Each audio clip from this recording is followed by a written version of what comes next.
Do we really need another Korg reissue? Well, with the miniKORG 700 FS, I'm gonna give this a resounding yes. This is a killer mono synth. Stick around and I'm gonna show you why.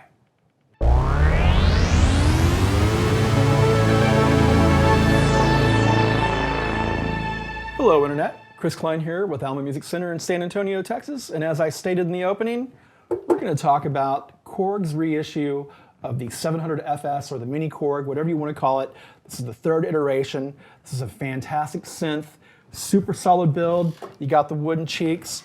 It checks a lot of boxes for me, and I know that I'm probably very favorable towards a lot of instruments.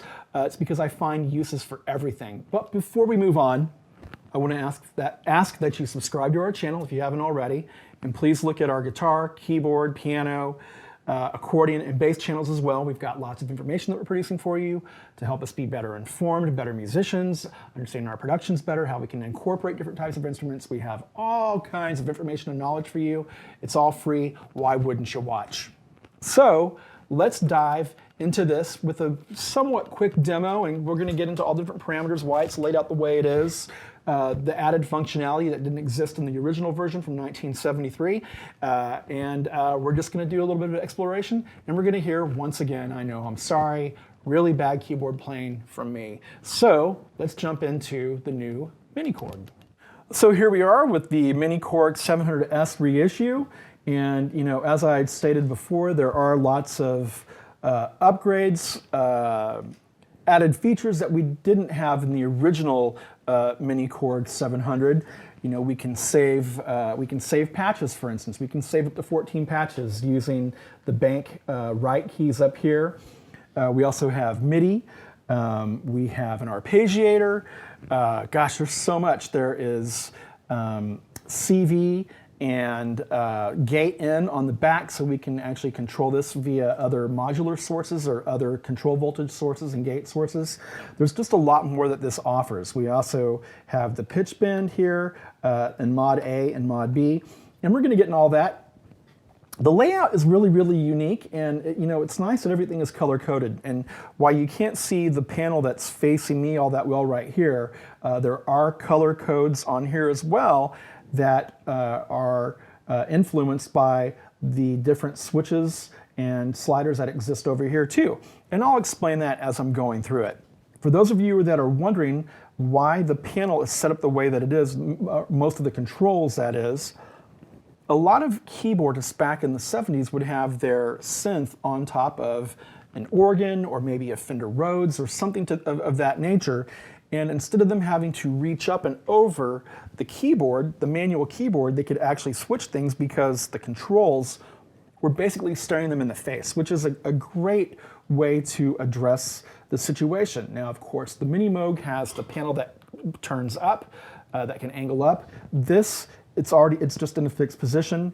And again, if you're sitting down and you're playing, you know, a Hammond or whatever your instrument of choice is, having this on top and having the controls facing you and looking at you makes it a lot easier to reach up and change things on the fly, especially back, you know, when this was first released in '73, it didn't have the ability to save presets. So you'd have to do things really quick on the fly. So again, as I'm moving around, I'll explain to you what I'm switching on and off and why I'm doing that and how the different knobs or selectors and sliders are influencing or affecting the different switch configurations that I have actually made. So without further ado, let's go ahead and hear the tone of it. And we're going to listen to just the single oscillator right now.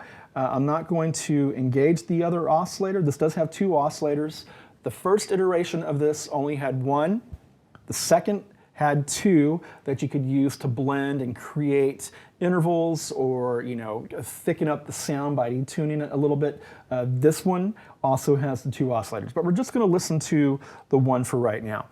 So I am down at the 16-foot mark, if you will, or the second octave. I can go down one more. And it gets really, really nice and thick. It's a beautiful sounding oscillator. The filters are really, really great. But we can go ahead and change the length or the octave by using this switch that you can actually see my left hand controlling. And we can also change the oscillator, or excuse me, the waveform. So we can go to a standard triangle, which it sounds like a triangle waveform. It's a little more mellow. And we go to our pulse or square. It's a little more sharp or buzzy. Then we have our sawtooth. And it gets even more buzzy. And then as we move over to the next two selections, we are creating chorus. So we have two different types of chorus. This is not quite as extreme with the pitch shift or the way the pitch is modulating. We go to chorus 2, and it's a little more wacky sounding, if you will. So I'm going to go ahead and use the square wave, and we're going to go ahead and manipulate this oscillator first so we can get an idea of how everything sounds. Now, when we're talking about our filter, on this device we have two different filters. We have our standard low pass, and then we have our high pass. Now it's actually labeled Traveler on here. So as I move the Traveler, and let's go ahead and let's adjust the decay. So I'm going to come over here, and then I have my sustain, which exists right here. It's a little orange switch, and we can actually change the sustain by turning that switch on, and we can even make it longer by flicking this switch that says sustain long.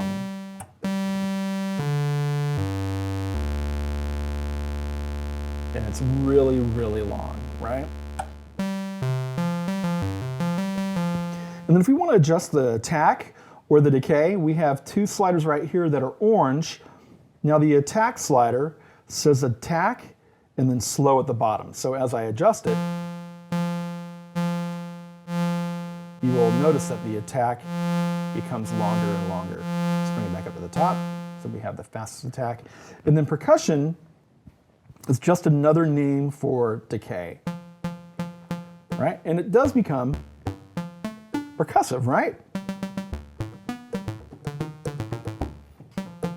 Okay, now the percussion slider, as I move it down towards the bottom, it says singing.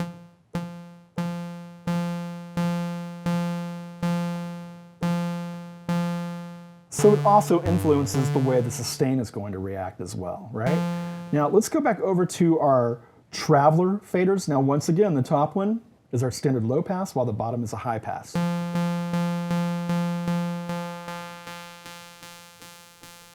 So with these two,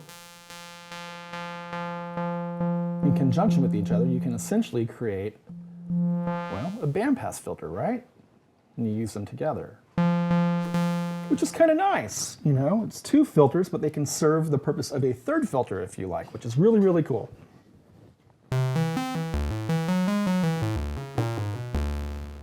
Really beautiful synth, and I should tell you that the filters that are incorporated into this are also in some of the Korg Volca products. So the original filter for the Korg 700, or the miniKORG, was also incorporated into some of the Volcas, and I think the Volca synth and the Volca bass maybe, but the bass gets pretty resonant, so I might be incorrect there. So don't quote me on that. But this filter has been used in the Volca line as well, which is nice. It's a really, really good filter. Doesn't get quite as buzzy as I would like for it to, but maybe that's not what we're all looking for. And if you want that, there's a million other synthesizers out there that can sate your appetite. This also, and I would be remiss to skip this, has a spring reverb tank in it,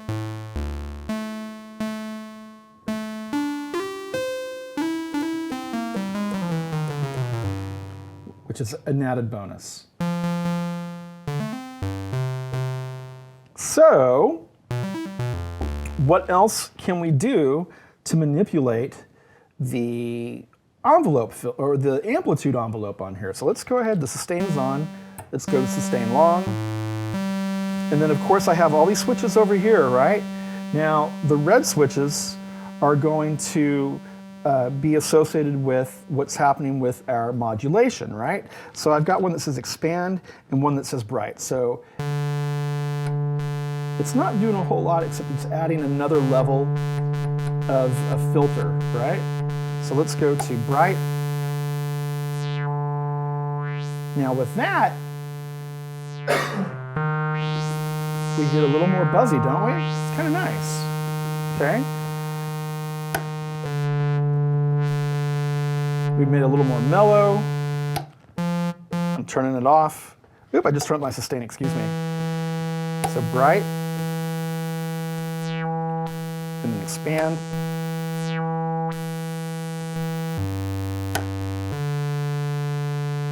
Expand by itself. When we push it up, not hearing a whole lot. Turn on bright once again. And then of course our pitch bend.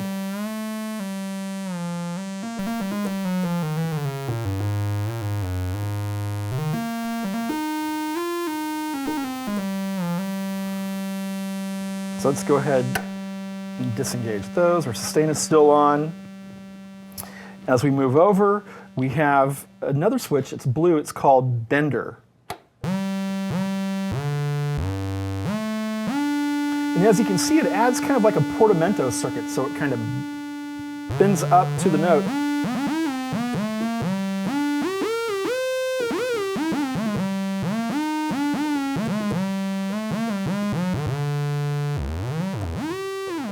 Now there is a portamento function on here as well. So let's go ahead and turn that off. Then we have another switch that says repeat, excuse me. So let's turn that on. And then we have a yellow slider over here that's going to manipulate or increase the speed of the repeat. Let's turn up the sustain.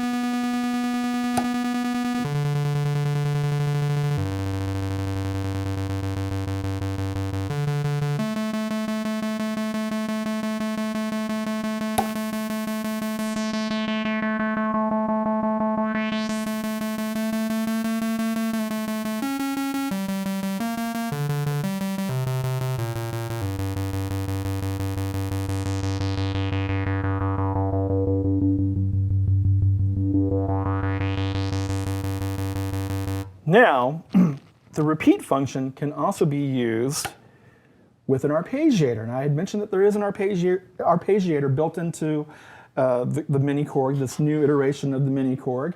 And the way we get to that is by holding down the bank button, and it should start to flash. There it goes.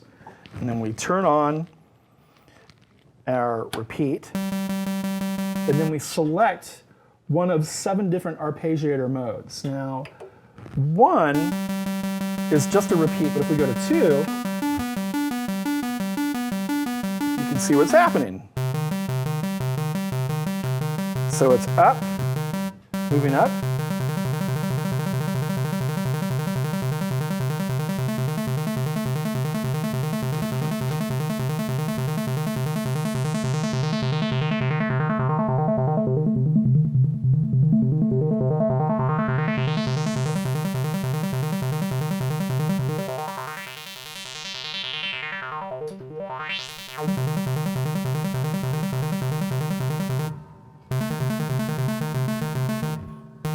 And as we move through,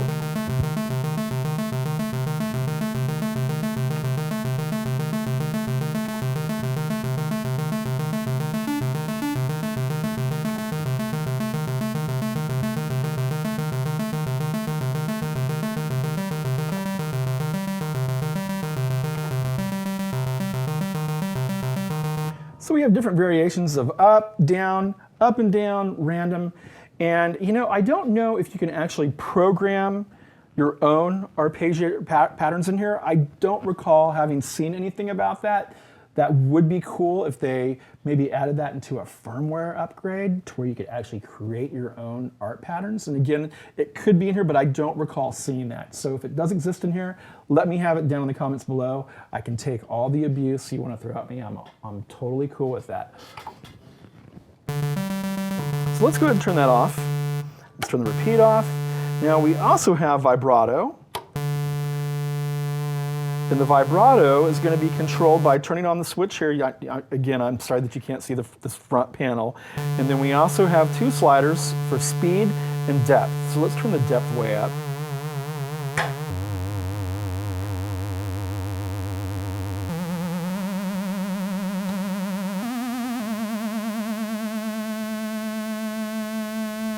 So of course, this is just your LFO. And then there's a delay vibrato as well, which is really nice because it doesn't start up until just a short second. And there it goes. See how it doesn't immediately jump into the vibrato? So it's just an added level of expression.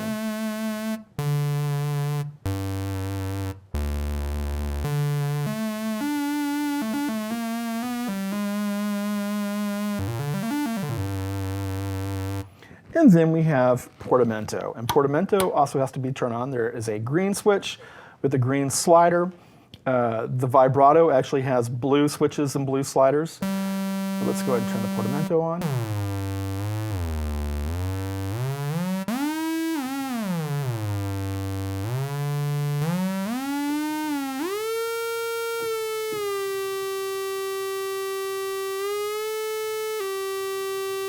Pretty darn cool. For those of you that are miniMOG freaks, this is really a fantastic alternative to the miniMOG. And of course, everybody wants the miniMOG because of the way that it sounds. That ladder filter, the filter screams, the oscillators sound really, really nice. It's just a super fat keyboard.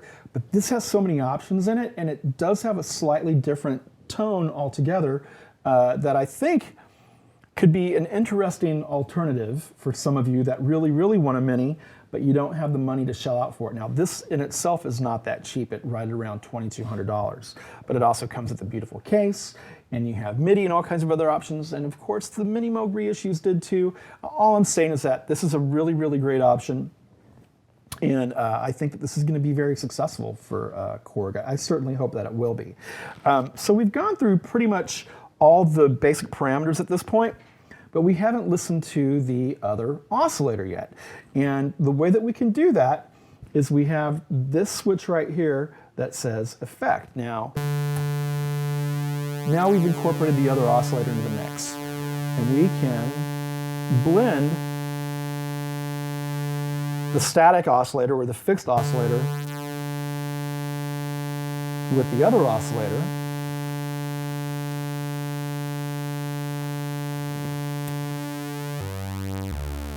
And we can detune it.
Now, depending on what you're going for, you're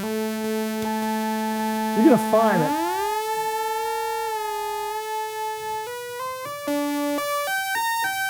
this is going to be great for leads, bass lines, you name it. Just like, once again, a mini. This is going to serve the same function.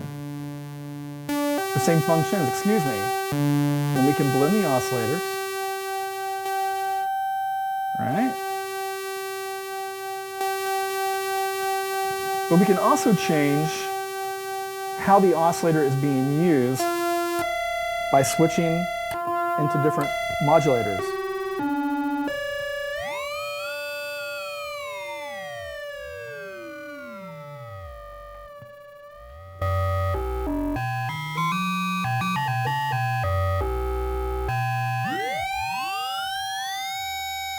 So we have a ring modulator.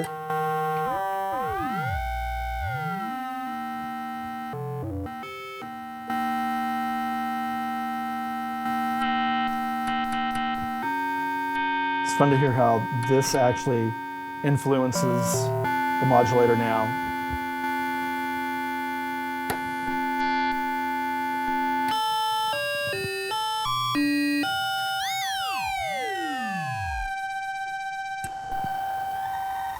And now we can just add noise into the equation as well.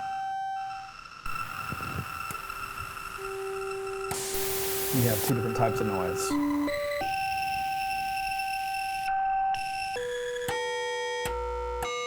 It's a really cool synth.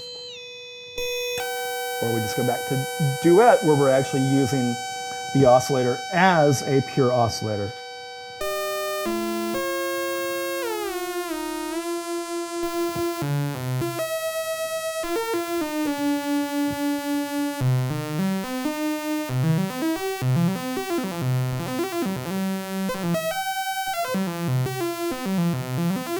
And the keyboard is really just so incredibly responsive. It feels so nice. It doesn't feel like a real cheap keyboard, which we, unfortunately, a lot of keyboards today that we're getting on some of these new synthesizers don't feel real nice. But this has just the right amount of give to it. It just feels it's just a really cool keyboard and allows you to be a little more expressive in your playing.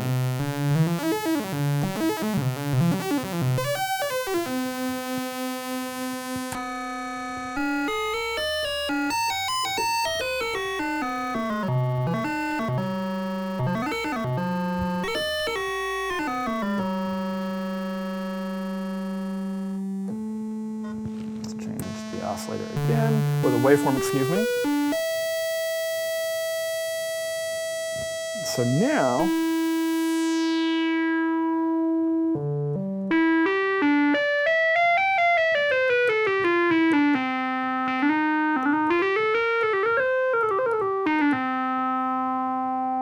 and we're using the Traveler once again, our low pass filter.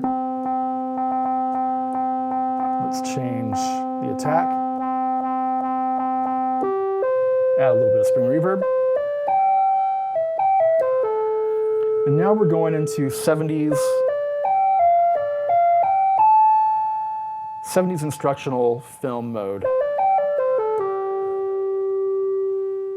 Welcome to biodiversity in the ocean.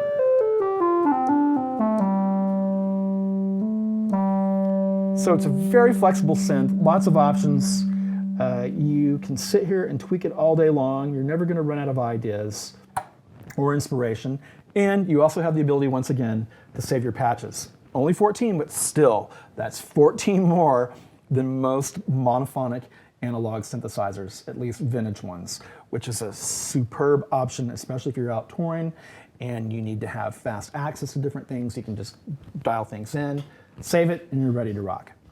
So in a nutshell, that is the miniKORG 700S. Could we go a little bit deeper? Yes, we probably could, but we have covered every single parameter on here right now, and we'll leave it at that today. Once again, thank you for sticking around, and I'm glad that we were able to explore this a little more. And before I say anything else, a friend of mine here in San Antonio, he owns a studio called Studio E. He had mentioned something in the comments about not having a sticker on my computer. So there you go, Brant. All for you, man. Love you. Great studio. He has a great channel. You should explore it. San Antonio musicians, let's do a better job of supporting each other. Oh my God, please. Let's lift each other up a little bit more and create a scene that's going to be robust and fun for everybody to enjoy. And then that's it for my San Antonio spiel. So I hope that you got everything that you needed out of the demo. I think I covered everything. If I didn't, I know that you're going to let me know down below, which is fine. Let's keep the lines of communication open and kind, and let's be as constructive as we can with our criticism towards each other and everything else, and let's be kind. Let's continue to create and perform and have fun with all these wonderful instruments that exist today. I'm glad that Korg reissued this because, as I stated in the demo, it is a different flavor than a miniMOG. It's also substantially cheaper, and it sounds really, really beautiful. There's no limit to what you can do. And this is usually the case with most analog synthesizers because just the most minute, pull of a fader or a slider is going to change the timbre in so many different ways. There's so much color you can get out of this. And then, with adding the Arpeggiator and MIDI and the pitch and mod and the way that we can manipulate modulation, with the different switches, there's no end to what we can do with this wonderful synthesizer. So with that being said, we're going to go ahead and close this out. I'm Chris Klein with Alamo Music Center here in San Antonio. You can find me at civilianaudio.com. Once again, be kind to each other. Let's keep on creating. Let's keep the conversation open. And until next time, bye. See you later.